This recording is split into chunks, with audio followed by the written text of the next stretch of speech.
Hi, I'm here with David Redding from Duratek. David, thanks for joining us today. You bet. Glad to be here. Now, talk a little bit about what you guys do. I have a company that we produce abrasion and corrosion resistant lining materials, ceramic beaded epoxies, a cementitious product, and my niche is sort of very user-friendly into the repair end of the business. The mine operators themselves are doing some small repairs, that type of thing. And go through a couple of distributors. I distribute through Lewis Getz, and they've done a real good job for me. And this has been to every one of these cold preps since the first cold prep. Wow. Yeah. So. Well, we're certainly glad to have you. Now, wouldn't miss it.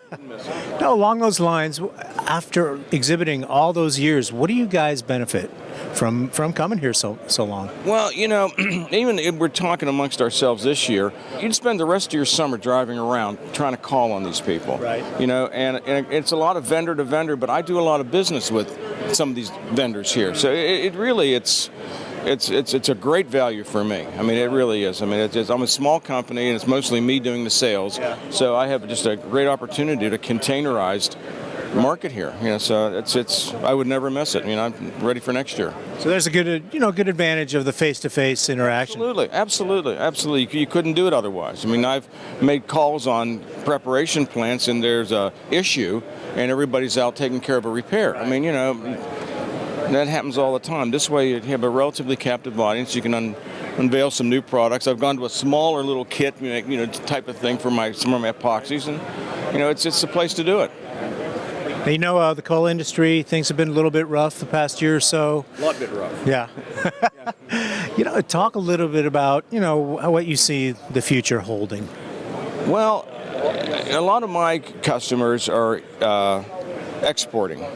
You know, the preparation of the coal's mine prepared, and it's gone to like the port at Baltimore. So, you know, that business, that part of it really hasn't changed. But what I've seen a change in is you know, the smaller, you know, onesie-twosie type sales have you know, and that's why I've kind of downsized some of my product lines to make it more economical. You know, trying to, you know, everybody's watching their dollars, so it's, you know. So how do we weather the storm? What do you think? You got to ride it out. You know, it's. I mean, we're not going to stop using coal anytime soon. Right. And you know, and the guys talk about there's been dips before. I remember in '94, I think it was, we debated about not coming back to coal prep. You know, because the market was down, and you know, and it rebounded again. We had some of our best years 10 years after that. So you know, hopefully it's cyclical. You know. Yeah. You know, I think we hopefully hit bottom, and you know, there's only one way to go. Yeah. All right. Well, thanks for joining us today. We really appreciate it. Oh, you bet. Absolutely. All right. Take care. You bet. Thanks for stopping. You bet.